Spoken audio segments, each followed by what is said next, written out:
ये रिलेशंस आपने देख रखे हैं। लीनियर के लिए अगर एक्सेलरेशन जीरो हो, कौन सा एक्सेलरेशन, ये कौन सा लीनियर एक्सेलरेशन है तो क्या होता है, वेलोसिटी कांस्टेंट होती है और डिस्टेंस वेलोसिटी का रिलेशन आप ये बता देते हैं। सेम एंगुलर एक्सेलरेशन अगर जीरो हो तो एंगुलर डिस्प्लेसमेंट आप निकाल सकते हैं, जिससे हम लोग थीटा बोल देते हैं।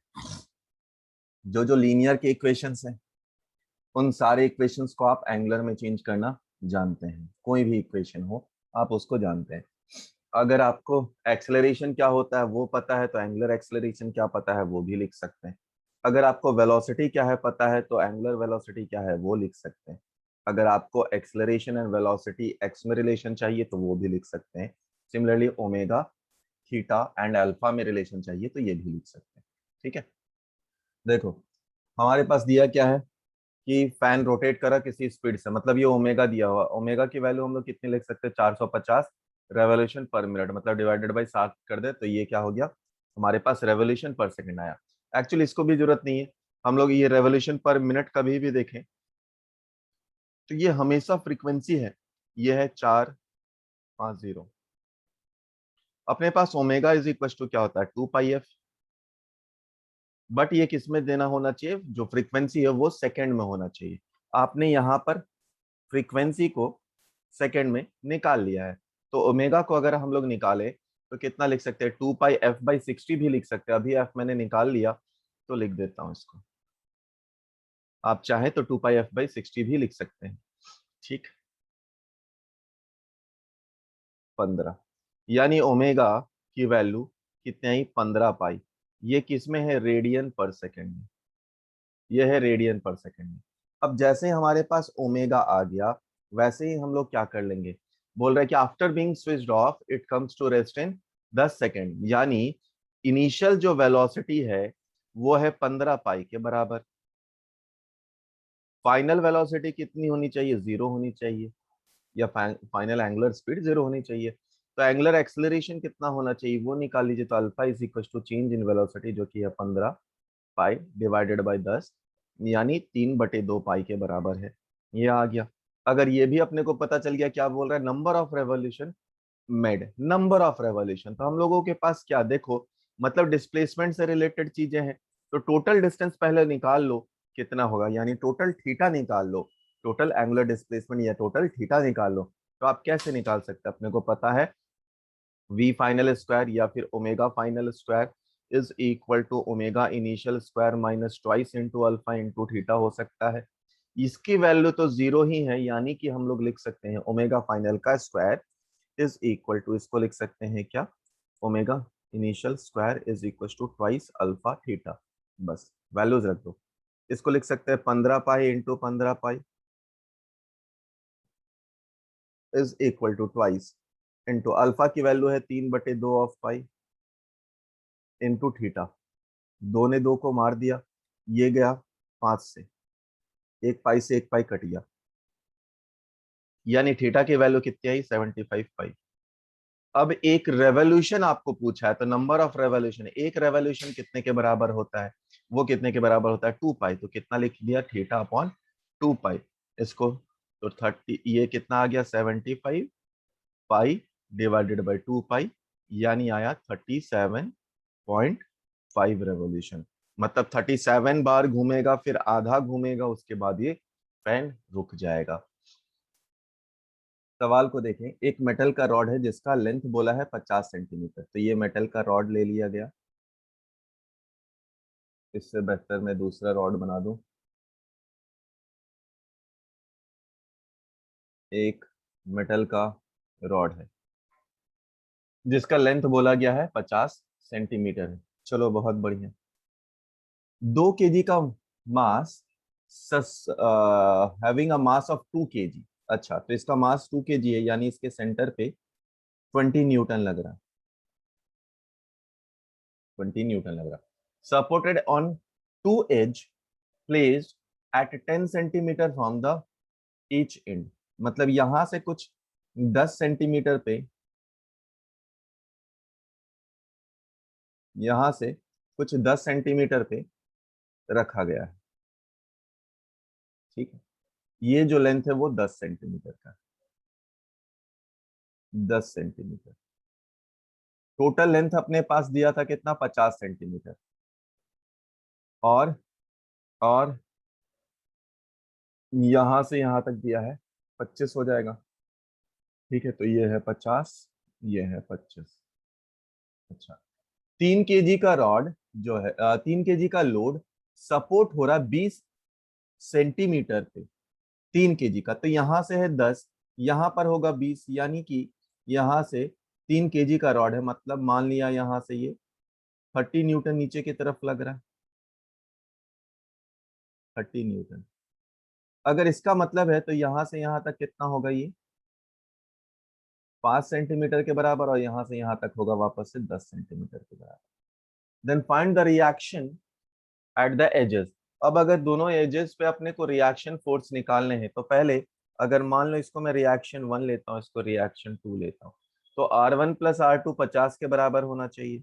R1 प्लस R2 किसके बराबर होना चाहिए, sum of the force downward direction, नीचे का फोर्स ऊपर का फोर्स बराबर होना चाहिए।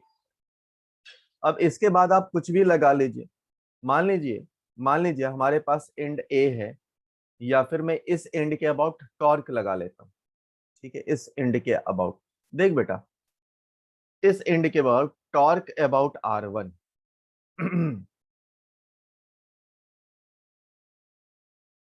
अबाउट R1, जो R1 फोर्स लग रहा था इसी पॉइंट के अबाउट टॉर्क ले रहे हैं, है ना, वो 0 होना चाहिए, इज इक्वल टू 0 होना चाहिए। तो देखो हम लोग पहले एंटी क्लॉकवाइज टॉर्क को देखे, यानी torque in anti clockwise should be equal to torque in clockwise direction. Torque in clockwise direction, torque in clockwise direction. अच्छा, अब एंटी क्लॉकवाइज का टॉर्क एंड क्लॉक का टॉर्क देखना है। ये डिस्टेंस कितना होगा, आप जरा ध्यान से देखिए, ये डिस्टेंस कितना होना चाहिए, ये डिस्टेंस, तो अपने को पता है ये 10 है, तो इधर वाला भी 10 ही था, यानी कि ये 30 होना चाहिए, क्योंकि टोटल लेंथ 50 है। तो आप क्या लिख सकते हैं, R2 इंटू 50, 30 सेंटीमीटर, तो 30/100 should be equal to R1 की वैल्यू कितनी हुई, R1 इंटू क्लॉकवाइज टॉर्क देखो 30 Newton into 10 centimetre, 30 into 10/100 plus 20 force, distance है उसका कितना 15, तो 15/, तो पहले तो ये चला जाएगा, एक एक जीरो हर जगह से उठा देते हैं हम लोग, और 3 से दिख रहा है मुझे, सब चला जाएगा। तो R2 की वैल्यू अगर मैं देखूं तो ये आ जाएगा 10, और ये भी आ जाएगा, ये आ जाएगा कितना, ये भी आ जाएगा 10, यानी R2 की वैल्यू आ जाएगी 20 न्यूटन। देयरफॉर ऊपर वाले इक्वेशन से R1 की वैल्यू आ जाएगी 30 न्यूटन, इस वाले इक्वेशन से। ठीक है, ये हो गया इसका आंसर। सवाल में अपने से बोल रहा है, uniform ladder of length 3.25 metre and weight इतना is placed against smooth vertical wall. ये वर्टिकल वॉल है हमारे पास, और ये डिस्टेंस है, इन दोनों डिस्टेंस के बीच में, इन दोनों के बीच में एक लैडर रखा हुआ है, एक लैडर रखा हुआ है। अच्छा, अब इस जगह पर इस लैडर का जो लंबाई है वो है 3.25 मीटर के बराबर। इसका जो लोअर एंड से डिस्टेंस है, इसका जो लोअर एंड से डिस्टेंस है, ये है 1.25 के बराबर, ये है 1.25 मीटर के बराबर। फ्रिक्शन का कोफिशिएंट कुछ दिया हुआ है 0.3। इसका वेट है 250 न्यूटन, तो वेट हमेशा यहाँ लगेगा 250 न्यूटन। वर्टिकल वॉल स्मूथ है, तो इसका रिएक्शन हम लोग कुछ नहीं ले रहे, कोई फ्रिक्शन नहीं होगा यहाँ पर। Then find frictional force acting on the ladder at the point of contact. ठीक, at the point of contact. देखो बेटा, मान लो इस पॉइंट पे जो भी रिएक्शन फोर्स लग भी रहा हो, अगर कोई फ्रिक्शन फोर्स भले नहीं लग रहा होगा, रिएक्शन कुछ लग रहा होगा, इसके अबाउट हम लोग टॉर्क देख लेंगे। तो फ्रिक्शन फोर्स अगर ये इधर आ रहा है, फ्रिक्शन फोर्स मान लो आगे की तरफ जा रहा हो, फ्रिक्शन फोर्स आगे की तरफ जा रहा, ऑल्दो पीछे की तरफ ही रहेगा, तभी इसका इसका टेंडेंसी ऑफ मोशन आगे की तरफ, फ्रिक्शन पीछे की तरफ, हम लोग डायरेक्शन प्रॉपर ले ही लेते हैं, फ्रिक्शन पीछे की तरफ। तो हमारे पास, आप टॉर्क अबाउट पॉइंट ए लिखें, torque about A. Torque about A कितना आएगा बेटा, कितना आएगा वो 350। ये वाला डिस्टेंस कितना होगा, ये है 125/2 के बराबर होगा, तो 250 न्यूटन इसका फोर्स है, इनटू अपने पास डिस्टेंस कितना है 1.25 divided by 2 is equal to anti clockwise torque कौन सा है हमारे पास, फ्रिक्शन इनटू ये डिस्टेंस। मान लो इस डिस्टेंस को x दिया, अब x निकालना हमारे लिए सबसे बड़ी बात है, क्योंकि x निकालने में बच्चा बहुत टाइम वेस्ट करता है। तो x कैसे निकाल सकते हैं आप, x square is equal to किसके बराबर होगा, वो किसके बराबर होगा, वो होगा 3.25 का स्क्वायर माइनस 1.25 का स्क्वायर के बराबर। बच्चा जनरली यहीं पे गलत कर जाता है। अब ये स्क्वायर अपने को निकालना है, तो इसको आप क्या लिख सकते हैं, 3.25 प्लस 1.25 और क्या लिख सकते हैं 3.25 माइनस 1.25, यानी कि ये क्या लिख सकते हैं आप 4.5 इंटू 2 के बराबर। 4.5 इंटू 2 कितना हो गया 9, यानी कि एक्स स्क्वायर की वैल्यू 9, यानी एक्स इज इक्वल टू 3। बस ये अपने पास अब बाकी है, तो ये आया 250 इंटू इंटू एक 1.25 divided by 2 is equal to friction into 3। अब यहाँ से आप सिंप्लीफाई करेंगे, फ्रिक्शन की वैल्यू लगभग 52.1 न्यूटन आसपास आ जाएगा, ये हो जाएगा आंसर। चलो जिनका नहीं आया फटाक से खत्म कर लो। यहाँ पर क्या बोल रहा है अपने पास, क्या बोल रहा है अपने पास, एफ एंड आर। यहाँ पे बोला दो equal and opposite force apply होते हैं किसी डिस्क पे जिसका रेडियस एंड मास दिया हुआ है। अगर डिस्क को पिवोट किया जाता है सेंटर पे free to rotate in the plane, then angular acceleration अपने को पता है टॉर्क इज इक्वल टू क्या होता है, अपने को पता है टॉर्क इज इक्वल टू होता है आई अल्फा के बराबर। टॉर्क की वैल्यू आप क्या लिख सकते हैं, टॉर्क की वैल्यू आप फोर्स इंटू 2r लिख सकते हैं, एफ इंटू 2r लिख सकते हैं, या फिर 2 टाइम्स एफ आर लिख सकते हैं, आपकी मर्जी। आई की वैल्यू क्या हो जाती है mr स्क्वायर बाई 2 डिस्क के लिए इंटू अल्फा, तो यहाँ से हम लोग अल्फा निकाल लेंगे, डायरेक्टली अपना आंसर आ जाएगा। अगला सवाल, सवाल देखिए और आगे बढ़े। इस सवाल में अपने पास बोल रहा है व्हील का मोमेंट ऑफ इनर्शिया है, तो आई की वैल्यू दे दी गई है 4। उसके बाद बोल रहा है रोटेट कर रहा है इतना आरपीएम से रेवोल्यूशन पर मिनट है, मतलब इसको आप ओमेगा में चाहें तो बना सकते हैं। तो ओमेगा इज इक्वल टू क्या हो जाएगा 2 पाई f/60। एफ की वैल्यू दे दी गई है 240। उसके बाद बोल रहा है torque which can stop the rotation in 1 minute. तो अल्फा आप निकाल सकते हैं बेटा, अल्फा हो जाएगा ओमेगा अपॉन टी के बराबर, और टी दिया है 1 मिनट यानी 60 सेकेंड। ठीक है, तो ओमेगा अपॉन टाइम की वैल्यू है 60 सेकेंड के बराबर। चलो अब ये अपने पास अल्फा भी निकल आएगा। उसके बाद आपसे पूछा है टॉर्क क्या होगा, तो देखो बेटा टॉर्क इज इक्वल टू क्या होता है आई इंटू अल्फा। आई की वैल्यू दी हुई है, अल्फा की वैल्यू दी हुई है, जब आप पुट करेंगे निकालेंगे तो आंसर नंबर 2 आ जाएगा, इसका ऑप्शन नंबर 2 आ जाएगा। पुट करें निकाल लीजिए, आ जाएगा आसान से। देख बेटा एंगुलर मोमेंट अपने को बताना है क्या, एंगुलर मोमेंटम कितना है। एंगुलर मोमेंटम क्या होता है, लीनियर मोमेंटम। लीनियर मोमेंटम इस डायरेक्शन में कितना हो जाएगा, mv के बराबर हो जाएगा। अब इसको आप पीछे की तरफ प्रोजेक्ट कर लीजिए तो ये अपने पास दिख जाएगा, ये क्या है लीनियर मोमेंटम, और इसका परपेंडिकुलर डिस्टेंस क्या है, ये है, तो इसका परपेंडिकुलर डिस्टेंस b है। यानी कि टॉर्क इज इक्वल टू क्या हो जाता है हमारे पास r क्रॉस p होता है, sorry angular momentum is equal to perpendicular distance into into linear momentum हो जाता है। तो हम लोग टॉर्क, फिर से टॉर्क, एंगुलर मोमेंटम को क्या लिख सकते हैं हम लोग, आर, आर की वैल्यू है यहाँ पर बी, लीनियर मोमेंटम है एम वी, लिख सकते हैं। ये आर कौन सा है, परपेंडिकुलर डिस्टेंस मैंने ले लिया, तो डायरेक्टली हम लोग लिख सकते हैं फर्स्ट ऑप्शन। ठीक है, अगले तो सवाल में अपने से बोल रहा है कि अगर पुली का मास एंड रेडियस आपको पता है, पुली का मास एंड रेडियस आपको दिया हुआ है, एम आर दे दिया है उसको। ठीक है, अब ये नीचे आ रहा है, ये भाई सब नीचे आएंगे, ये ऊपर जाएंगे, पुली रोटेट भी करेगा, तो अपने को बताना है कितना एक्सेलरेशन होगा इस ब्लॉक का, कितना एक्सेलरेशन होगा एंड टेंशन कितना होगा, acceleration and tension in the rope बताना है अपने को। ट्राई करें। इस सवाल को करने के लिए अपने पास कौन कौन से रिलेशन चाहिए। अगर इसके लिए देखा जाए, ये नीचे की तरफ मोशन मान लिया है मैंने, तो m1g नीचे की तरफ लगेगा, टेंशन ऊपर की तरफ लगेगा। इसका एक्सेलरेशन ए लग रहा होगा, एक्सेलरेशन ए से ऊपर आने वाला है। अब हम लोग इसके लिए भी लिखने, दोनों के लिए लिखना स्टार्ट करते हैं। तो सबसे पहले लिखेंगे m1g minus tension is equal to m1 into a के बराबर लिखेंगे। दूसरे के लिए अगर लिखना है, दूसरे के लिए हम लोग को लिखना है, टेंशन सेम नहीं रहेगा, टेंशन भी अलग होने वाला है। क्यों?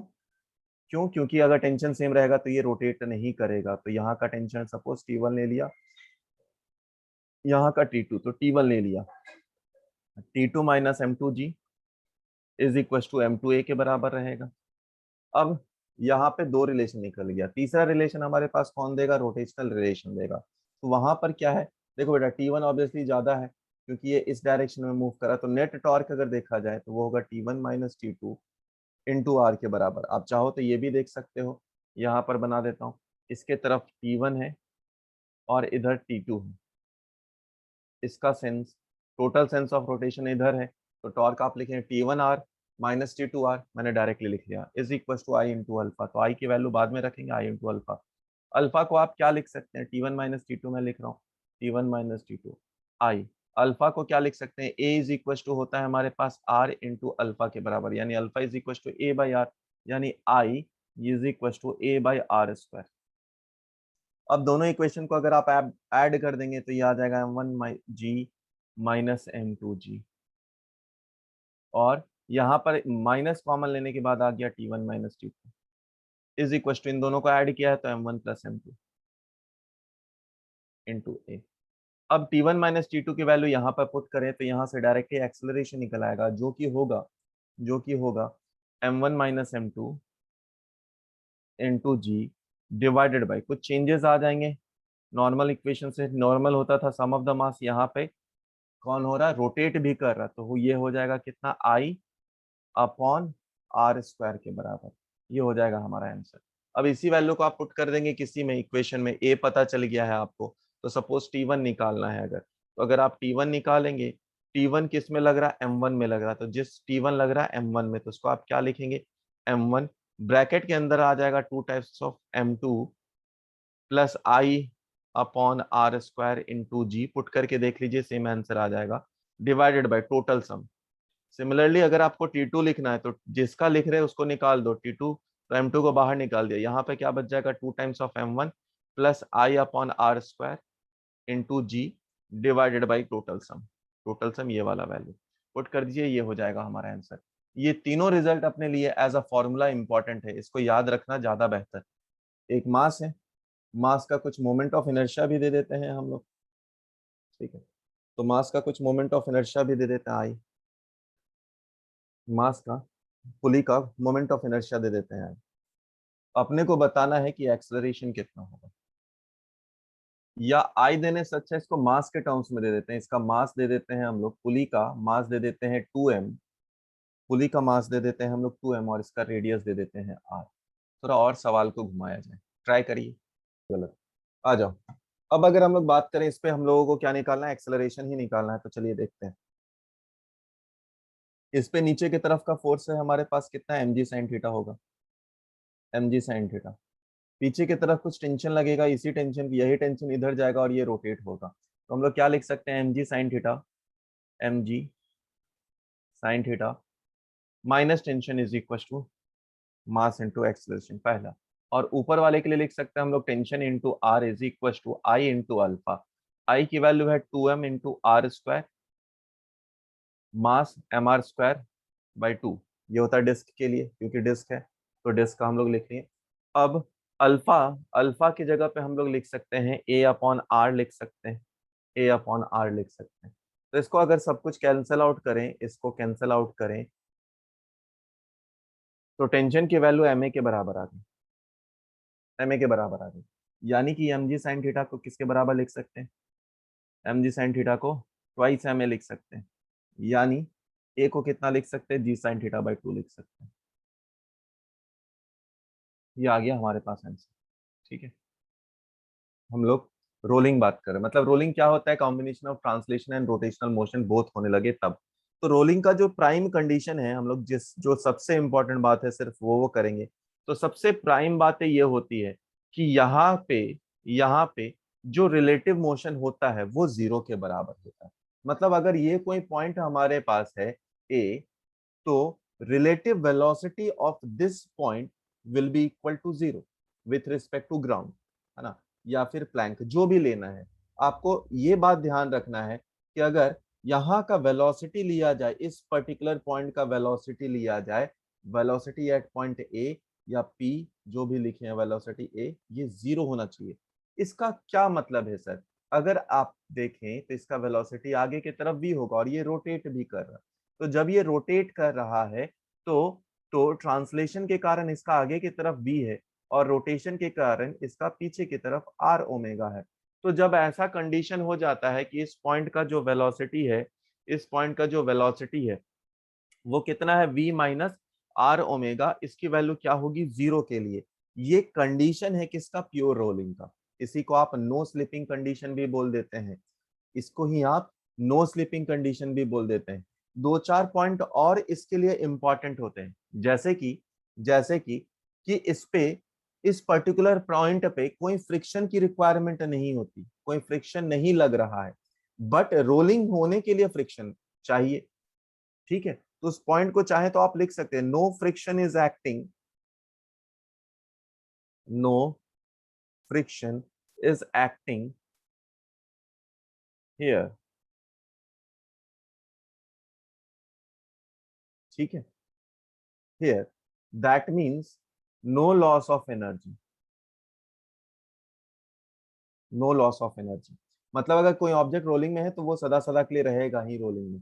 यानी बट सर दिखता तो है, अगर चक्का को रोलिंग में छोड़ देते हैं तो थोड़ी देर बाद रुक जाता है। वो रुक इसलिए जाता है क्योंकि बाद में उसमें एक टॉर्क शिफ्ट होता है, एक्चुअली नॉर्मल थोड़ा सा शिफ्ट हो जाता है, जिसके कारण वो रुकने लगता है टॉर्क लगने के कारण। इस पे और कुछ पॉइंट अगर लिखना हो तो यहाँ पर इस पर्टिकुलर पॉइंट पे, इस पर्टिकुलर पॉइंट पे कोई फ्रिक्शन एक्ट नहीं होता, ऑल्दो वहां पे फ्रिक्शन प्रेजेंट है। ठीक है, सो इस पर्टिकुलर पॉइंट पे क्यों, थोड़ा सा डिटेल है, अभी हम लोग नहीं जा सकते हैं। तो no friction is acting at this point, no friction is acting although friction is present, acting although friction is present, friction is present। ऐसा इसलिए है क्योंकि there is no relative motion at contact, eight contact, क्योंकि कोई relative motion नहीं है इसलिए वहां पे फ्रिक्शन, इसलिए वहां पर फ्रिक्शन लग नहीं रहा है। ठीक है, अगला। अब बताओ दूसरे पॉइंट पे हम लोग आते हैं। मान लीजिए कुछ हमारे पास ऐसा कंडीशन कर दिया जाए, कुछ ऐसा कंडीशन कर दिया जाए कि ये जो ऑब्जेक्ट है इसको जमीन पे ना रखकर, इसको जमीन पे ना रखकर किसी दूसरे प्लैंक पे रख दिया जाए, जमीन पे ना रखकर किसी दूसरे प्लैंक पे रख दिया जाए। और ये दिया गया है वेलोसिटी ऑफ प्लैंक दे दिया गया है, मान लीजिए इसकी वेलोसिटी कुछ v ही थी, ये रोटेट हो रहा था। तो अब देखो इस पॉइंट पे क्या होगा। तो पूछा जाता है कि कंडीशन क्या है प्योर रोलिंग का। तो अगर कंडीशन की बात की जाए तो यहाँ का जो वेलोसिटी था वो देखो कितना था, यहाँ का वेलोसिटी अगर आप देखें तो आगे की तरफ v था, पीछे की तरफ r ओमेगा था, और ये आगे की तरफ जा रहा है वीपी से, वीपी से। अगेन अपने को क्या देखना है बेटा, अगेन अपने को क्या देखना है कि दोनों के बीच में कोई रिलेटिव मोशन नहीं होना चाहिए। मतलब वीपी की वैल्यू किसके बराबर होनी चाहिए, वी माइनस आर ओमेगा के बराबर होनी चाहिए। मतलब इस केस में ओमेगा चेंज हो जाएगा, जो यहाँ पर ओमेगा दूसरा था, यहाँ पर ओमेगा क्या था, यहाँ पर अगर ओमेगा की बात करें तो वी बाई आर था सिर्फ, बट यहाँ पर ओमेगा की बात करें तो ये हो जाएगा v minus vp upon r के बराबर हो जाएगा, यानी ओमेगा चेंज हो जाएगा। सवाल में दिया गया है ए बी सी, 3 पॉइंट है। अगर रोलिंग विदाउट स्लिपिंग हो रहा है तो इन चारों में से कौन से ऑप्शन सही है या कौन कौन से ऑप्शन सही है, ट्राई करें। अपने को क्या क्या बताया बेटा, अगर ये प्योर रोलिंग का कंडीशन है तो ए की वेलोसिटी कितनी होती है, 0 के बराबर। ए की वेलोसिटी 0 के बराबर होती है। यहाँ पे जो वेलोसिटी होती है वो किसके बराबर होती है, वी के बराबर, और ऊपर वाली होती है 2v के बराबर। कैसे हुआ सर, समझ में नहीं आया। देखो बेटा, अगर रोलिंग का कंडीशन है तो ये v है, यहाँ पे v है, और v के बराबर r ओमेगा है, यहाँ पर दोनों v के बराबर। तो यहाँ का नेट 0 हो गया, बट ऊपर में आप देखोगे तो इधर v रहेगा, इधर भी r ओमेगा रहेगा, दोनों सेम डायरेक्शन, इसलिए वो 2v हो गया। अब आते हैं हम लोग बात करा v c माइनस va के बराबर। तो वीसी लिखते हैं हम लोग 2v माइनस 0, एलएचएस है 2 टाइम्स वीबी की वैल्यू कितनी है हमारे पास, आगे की तरफ ही है v माइनस 2v। तो क्या आ रहा है ये, नहीं ये तो 2v is not equal to minus of 2v। ठीक है, ये तो हुआ नहीं, मतलब कि पहला ऑप्शन तो गलत हो गया, पहला ऑप्शन गलत। आते हैं दूसरे ऑप्शन पे बात करते हैं, सेकंड ऑप्शन पे बात करते हैं, वीसी माइनस वीबी। तो वीसी माइनस वीबी की बात करें अगर, तो ये है 2v माइनस वी, यानी v के बराबर है। अच्छा, वीबी माइनस वी ये लिखते हैं, वीबी ये है आरएचएस ना, आरएचएस की बात कर रहे हैं हम लोग, वीबी माइनस वी ए। वीबी की वैल्यू v है माइनस 0 है, यानी v के बराबर हो गया, यानी एलएचएस और आरएचएस बराबर हो गया। थर्ड ऑप्शन, थर्ड पे आते हैं हम लोग, mod of VC minus V A, VC minus V A का मॉड है ना, तो वीसी की वैल्यू 2v माइनस 0 का mod is equal to 2 times of vb minus vc. तो इसमें भी माइनस वी आ गया ये, यानी दोनों का मॉड का वैल्यू तो सही है, यानी एलएचएस और आरएचएस यहाँ भी सही है, मतलब 2 और 3 तो सही है। बट बोल रहा है ये fourth option vc minus v है, यानी 2v 4 टाइम्स वीबी के बराबर है क्या, नहीं 2 टाइम्स होता, तो ये तो गलत ही हो गया, यानी दो ऑप्शन सही थे, 2 एंड 3 ऑप्शन इसके सही थे। नेक्स्ट हम लोग बात करते हैं और चीजों को जल्दी जल्दी समेटने का ट्राई करते हैं, energy in rolling.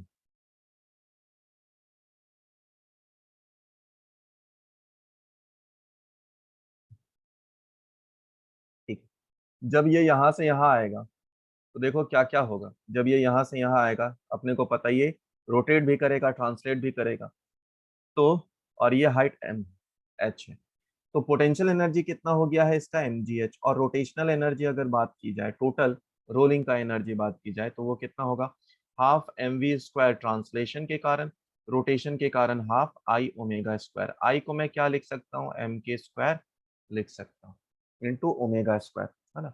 Omega square को क्या लिख सकता हूँ, v is equal to r omega होता है, v is equal to r omega होता है, v is equal to r omega होता है, यानी यहाँ पे हम लोग लिख सकते हैं क्या, यहाँ पे क्या लिख सकते हैं, v square upon r square लिख सकते हैं, यानी जो वेलोसिटी का वैल्यू है हमारे पास, या इक्वेशन आप बोल सकते हैं, जो वेलोसिटी के लिए हमारे पास इक्वेशन है, आप उसको सिंप्लीफाई करके निकाल सकते हैं, 2gh, एम सब जगह कैंसिल आउट हो जाएगा, यहाँ पर आ जाएगा 1 + k² + r²।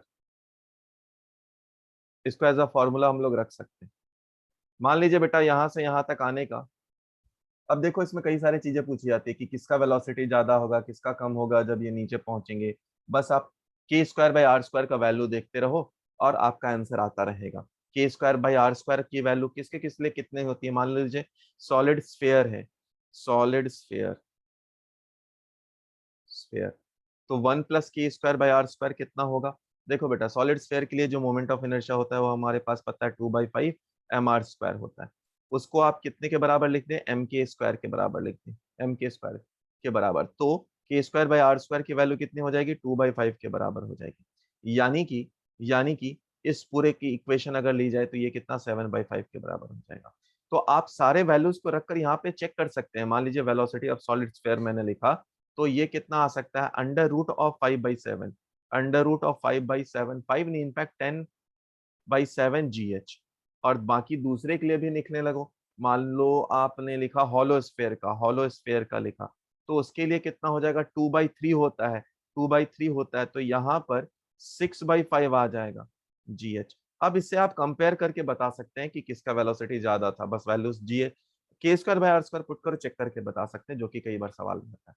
मैं बात कर रहा हूँ अब एक्सेलरेशन का। अच्छा, एक्सेलरेशन का बात कर रहे हैं बेटा हम लोग, ठीक है, यहाँ से यहाँ तक आने में वेलोसिटी कितनी हुई अपने को ये पता है, यहाँ से 0 था, यहाँ पे वेलोसिटी भी है, इस डायरेक्शन में अगर एक्सेलरेशन अपने से पूछा गया, एक्सेलरेशन पूछा गया कितना है, तो एक्सेलरेशन अगर पूछा गया तो ये डिस्टेंस भी हम लोगों को पता होना चाहिए, एक्स की अगर मैं बात करूँ ये थीटा है, तो ये डिस्टेंस कितना हो जाएगा, मान लो इसको एक्स दे दिया, तो sine theta is equal to कितना हो जाता है हमारे पास h/x, यानी x की वैल्यू अपने को पता हो जाएगी, यानी कि हम लोग लिख सकते हैं v² is equal to twice into acceleration into x लिख सकते हैं। अच्छा, v² की वैल्यू रख दो यहाँ पर 2gh upon 1 plus k square by r square is equal to twice into acceleration, h की value h upon sine theta. H ने एच को मार दिया, टू ने टू को मार दिया, यानी एक्सलरेशन की जो वैल्यू आ गई वो कितनी आ गई, जी sine theta upon 1 plus k square by r square. अब देखो बेटा, यहां से भी पूछ लिया जाता है कि बताओ सॉलिड स्फीयर में किसका एक्सेलरेशन ज्यादा है या फिर किसका एक्सेलरेशन कम है। तो तीन चार के वैल्यूज आप चाहो वापस से कौन कौन सी याद रख लेना। हमारे पास कितना कितना होता है, एक तो एक्सेलरेशन ऑफ सॉलिड स्फीयर, दूसरा एक्सेलरेशन ऑफ डिस्क, तीसरा एक्सेलरेशन ऑफ हॉलो स्फीयर, और चौथा एक्सेलरेशन ऑफ रिंग। ये सब को आप याद कर सकते हैं। सॉलिड स्फीयर के लिए अगर हम लोग निकालें तो कितना आ जाएगा, ये सब के स्क्वायर बाय आर स्क्वायर की वैल्यू अभी अभी हम लोग को पता है। तो ये के स्क्वायर बाय आर स्क्वायर अगर लिखा जाए तो ये 5/7 आसपास आ जाता है। यह आएगा 5/7 जी साइन थीटा। डिस्क की बात करें तो 2/3 of g sine theta. Hollow sphere की बात करें तो हॉलोस्फेयर नहीं, हाँ, हॉलोस्फेयर की बात करें तो 3/5 of g sine theta. And ring की बात करें तो 1/2 जी साइन थीटा। ठीक है, ये वैल्यूज भी कभी कभी ये चारों पे जनरली चीजें पूछी जाती है, एक्सेलरेशन पूछा हो, वेलोसिटी पूछा हो, टाइम भी पूछ लिया जाता है, और इसमें कभी कभी टाइम ऑफ फ्लाइट भी पूछ लिया जाता है, और टाइम ऑफ डिसेंट भी पूछ लिया जाता है, टाइम ऑफ फ्लाइट बोल रहा, टाइम ऑफ डिसेंट पूछ लिया जाता है, मतलब यहाँ से यहाँ आने का कितना टाइम लगेगा वो पूछ लिया जाता है। देखो बेटा, एक्सेलरेशन का तो फॉर्म अभी अभी आपने निकाला, कितना होता है वो, जी sine theta upon 1 plus k square by r square, के स्क्वायर बाई आर स्क्वायर। ये जो एक्स डिस्टेंस था वो भी हम लोग ने निकाला, एच अपॉन साइन थीटा था। बस फिर क्या दिक्कत है, हम लोग निकाल सकते हैं क्या, x is equal to half acceleration into t square, यहाँ से टी निकल जाएगा, एक्स की value h upon sine theta, यहाँ से हाफ एक्सेलरेशन की value g sine theta upon 1 plus k square by r square into t square. तो यहाँ से टाइम निकल आएगा, यही अपने को निकालना रहता है। कई बार ये भी पूछा जाता है बेटा, कई बार इस क्वेश्चन में एक और पूछ लिया जाता है कि कितना मिनिमम कोफिशिएंट ऑफ फ्रिक्शन होना चाहिए, मिनिमम कोएफिशिएंट ऑफ फ्रिक्शन होना चाहिए। ऑल्दो इसको हम लोग डिराइव करते हैं बट डायरेक्टली लिख ले रहे हैं, कितना मिनिमम कोफिशिएंट ऑफ फ्रिक्शन होना चाहिए टू रोलिंग विदाउट या for rolling without slipping.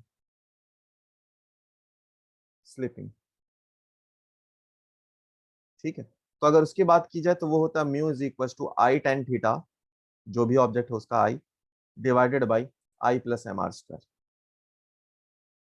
Square, ये होगा थीटा। तो ठीक है, तो इस वैल्यू को, ये फॉर्मूला भी हमें लिए बहुत काम का होता है, कभी कभी याद आ जाता है, कभी कभी ये सवाल बनाने को आपको जल्दी कर देगा, ऑल्दो डिराइव करके कर सकते हैं लेकिन टाइम कंज्यूमिंग होगा।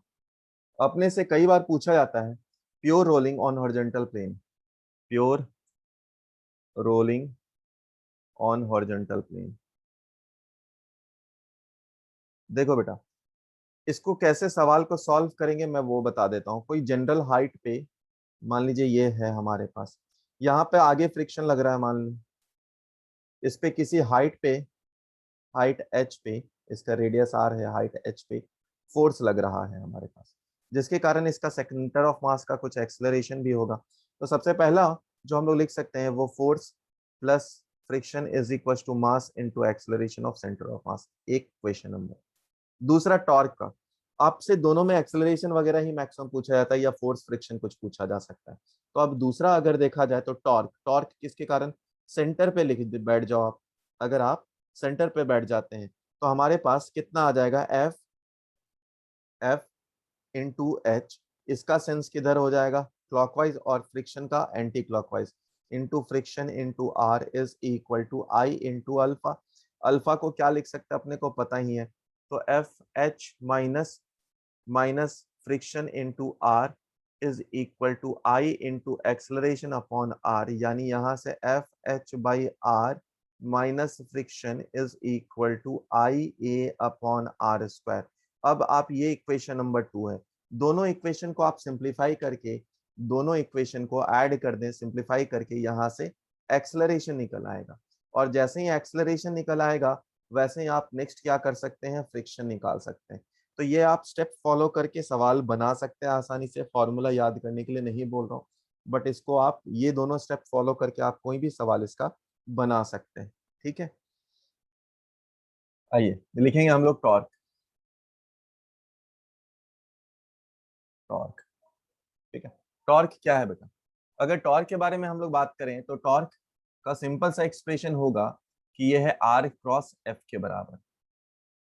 यानी कि इसको अगर हम लोग बोले तो आर एफ साइन थीटा के बराबर है। इसका मतलब क्या है? आप इसको दूसरे प्रकार से भी लिख सकते हैं। टॉर्क को आप लिख सकते हैं आर परपेंडिकुलर इंटू एफ के बराबर लिख सकते हैं। टॉर्क को आप ऐसे भी लिख सकते हैं कि फोर्स का परपेंडिकुलर डिस्टेंस इंटू आर के बराबर। यानी कि बेटा मान लीजिए यहाँ पर अपने पास कोई पॉइंट है, और इससे कनेक्टेड सपोज इस रॉड पे आप फोर्स लगा रहे हैं, ये पॉइंट है ओ हमारा। तो एफ और आर एक दूसरे पे परपेंडिकुलर है ना, तो टॉर्क हम लोग क्या लिख सकते हैं, अभी सिर्फ एफ क्रॉस आर लिख सकते हैं या आर क्रॉस एफ लिख सकते हैं। बेहतर है आर क्रॉस एफ लिखे, नहीं तो माइनस लेना पड़ेगा। दूसरा, फोर्स इंटू परपेंडिकुलर डिस्टेंस। तो इसके कारण देखो, अब अगर आप टॉर्क देखें और इसका सेंस देखें तो आर परपेंडिकुलर ये है, फोर्स ये है, आर वेक्टर एफ वेक्टर। जब आप थंब रखकर अपने फिंगर्स को क्रॉस प्रोडक्ट के डायरेक्शन में इसको कर्ल करने का डायरेक्शन लें तो आपको ये जो सेंस मिलेगा, ये क्लॉकवाइज सेंस इसका टॉर्क का सेंस है। अगर इसी फोर्स को मैं थोड़े से इस प्रकार से दिखा दूं, मतलब ये जो रॉड था मेरा, यहाँ पर अभी के टाइम पे जो फोर्स लग रहा है वो परपेंडिकुलर ना लगकर किसी एक कंपोनेंट पे लग रहा, यहाँ पर फोर्स लग रहा। तो ये है हमारे पास थीटा जो आर और एफ के बीच में है। अब एफ के दो कंपोनेंट होंगे, एक होगा क्या, एफ साइन थीटा, और दूसरा होगा एफ कॉस थीटा। तो देखो, एफ कॉस थीटा जो हिंज है हमारा उसी से पास हो रहा है, मतलब उसका टॉर्क 0 होगा। बट एफ साइन थीटा और आर दोनों वापस एक दूसरे पे परपेंडिकुलर है, तो टॉर्क को आप क्या लिख सकते हैं, F sine theta into r लिख सकते हैं। ठीक है, ये है बेसिक छोटा सा कंसेप्ट ऑफ टॉर्क। अब इसी पे बेस्ड हम लोग न्यूमेरिकल फाइंड करते हैं। आओ देखो, पहला सवाल अगर मैं बोलूं, कई बार अपने से ये भी पूछा जाता है प्रोजेक्टाइल के केस में, जो सबसे बेसिक सवाल है और बहुत बार नीट में इससे मिलते जुलते सवाल आ जाते हैं। मान लीजिए यहाँ पर ऑब्जेक्ट है हमारा मैक्सिमम हाइट पे, तो बोला जाता है कि टॉर्क बताओ अबाउट ओ कितना होगा। और दूसरा पूछा जाता है जब ऑब्जेक्ट यहाँ पे गिरने वाला हो, तब बताओ कितना टॉर्क। तो पहले केस में अगर आप देखें बेटा तो यहाँ पर mg है और इसका परपेंडिकुलर डिस्टेंस लेना है। तो परपेंडिकुलर डिस्टेंस लेने के लिए आप फोर्स को क्या कर ले, पैरेलली शिफ्ट कर दें। ये है mg और ये है इसका परपेंडिकुलर डिस्टेंस जो कि है r/2। तो आप टॉर्क पहले केस में कितना लिख सकते हैं, उसको लिख सकते हैं range by 2 into mg। Range का फॉर्मूला अपने को पता है। अगर दूसरे केस में जब लैंड कर रहा था वहां पे टॉर्क देखे बेटा, तो अगेन क्या हो जाएगा, वो r इंटू mg के बराबर। कई बार अपने से एंगुलर मोमेंटम में भी यहाँ पे पूछ लिया जाता है। मान लीजिए इसको मैंने थ्रो कर दिया, ये यहाँ पर है, तो इसका लीनियर मोमेंटम कितना होगा बेटा, ये इस डायरेक्शन में m इंटू यू एक्स होगा। तो इसका परपेंडिकुलर डिस्टेंस o से कितना होगा, ये होगा परपेंडिकुलर डिस्टेंस। तो परपेंडिकुलर डिस्टेंस लेने के लिए आप क्या कर सकते हैं, पैरेलली शिफ्ट कर सकते हैं। तो एंगुलर मोमेंटम अगर निकालते हैं तो हम लोग क्या लिखते हैं, हम लोग लिख सकते हैं m into you x into H लिख दें। ठीक है, तो यहाँ इस वॉल पे एक स्टेयर केस रखा हुआ है। इस स्टेयर का मास m है और लेंथ l है। इसी के ऊपर एक आदमी रखा हुआ है जो कि यह है स्टेयर का सेंटर, जो कि यहाँ पर है, वो यहां से कितने डिस्टेंस पे है, l/4 डिस्टेंस पे है, l/4 डिस्टेंस पे है। तो आपको बताना है कि रिएक्शन फोर्सेस जितने भी निकल रहे हैं वो एंड फ्रिक्शन फोर्स कितना है, all the reaction forces and friction forces बताने हैं यहाँ पे। ट्राई करिए।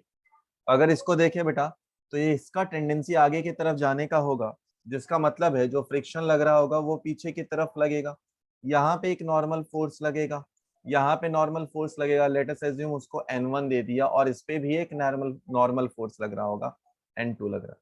अब यहाँ पे फोर्सेस और कौन कौन से हैं, नीचे की तरफ जो फोर्स लग रहा है उसका मास है mg, और यहाँ पर आदमी का जो मास है उसका मास है 2mg। तो अगर मैं बात करूं कौन कौन से फोर्स की बात करूं, समेशन ऑफ द फोर्सेस लिखा जाए, summation of forces in x direction. तो अपने को पता है एक्स डायरेक्शन में तो और कोई फोर्स नहीं है, एक F है और एक N2 है, यानी कि F is equal to friction is equal to normal है 2 के बराबर होगा, मतलब नॉर्मल है 2 अपने को निकालना ज्यादा इंपॉर्टेंट है। सेकेंड पार्ट आया फ्रिक्शन फोर्स y डायरेक्शन में, देखो तो N1 किसके किसके बराबर है, N1 बराबर है mg प्लस 2mg के बराबर है, यानी कि नॉर्मल वन किसके बराबर है, 3mg के बराबर। अच्छा 3mg के बराबर। अब देखो बेटा अपने को क्या निकालना है, N2 अगर निकालते हैं तो फ्रिक्शन बच जाएगा, और N2 N1 तो ऐसे ही निकल गया। तो हम लोग बात करें N2 कैसे निकालेंगे, तो टॉर्क एट, बिकॉज ऑफ ये पॉइंट ए ले लेते हैं, मान लेते हैं, तो टॉर्क एट ए, इसको जीरो कर दो अगर इक्विलिब्रियम में रखना है, टॉर्क एट ए जीरो कर दो। मतलब देखो अब क्या क्या है, एक तो अपने पास इसका N2 का परपेंडिकुलर डिस्टेंस कितना हो जाएगा बेटा, ये हो जाएगा L sin थीटा के बराबर हो जाएगा, ये L sin थीटा के बराबर होगा। उसका सेंस कौन सा है, एंटी क्लॉकवाइज सेंस। तो anti clockwise sense torque anti clockwise बराबर कर देते हैं टॉर्क क्लॉकवाइज की। टॉर्क एंटी क्लॉकवाइज कौन सा है हमारे पास, टॉर्क एंटी क्लॉकवाइज है हमारे पास N2 into L sin theta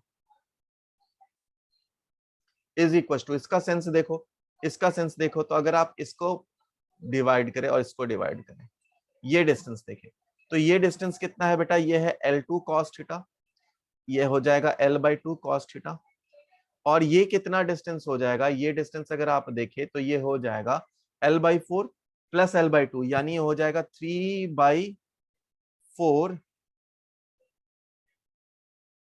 L cos theta के बराबर। चलो अब इस सबको लिखना स्टार्ट करते हैं। तो यहां पर आप लिखेंगे, पहला आएगा mg into L/2 cos theta, दूसरा आ जाएगा 2mg into 3/4 of L cos theta. तो mg सब जगह से कैंसिल, mg तो है ही यहाँ पे। चलो N2 निकालना है अपने को, L कैंसिल आउट हो रहा है, मुझे दिख रहा है L कैंसिल आउट हो जा रहा है। तो आप यहां से अगर लिखें N2 की वैल्यू कितनी आएगी, ये आ जाएगी mg/2 इंटू, ये आ गया cot थीटा, cot थीटा। और यहां पर अगर हम लोग लिखें, यहां पर लिखें तो ये आ गया क्या, 6 mg cot theta divided by 4। तो इसको आप लिखें तो ये कितना आ जाएगा, 8/4 mg cot theta, cot theta. यानी नॉर्मल की वैल्यू कितनी आ गई, नॉर्मल की वैल्यू आ गई है हमारे पास N2 की वैल्यू 2 mg cot थीटा। यानी कि इस केस में जो फ्रिक्शन है हमारा वो कितने के बराबर था, नॉर्मल N2 के बराबर था, यानी इसकी वैल्यू कितनी है के बराबर, 2 mg cot थीटा के बराबर आ गई।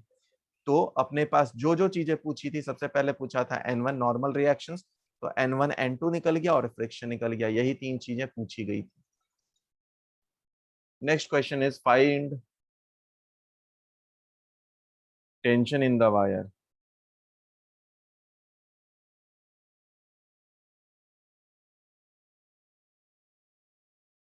Find tension in the wire, ये है हमारे पास यहाँ पर, यहाँ पर इन दोनों जगह पे हमारे पास एक रॉड कनेक्टेड,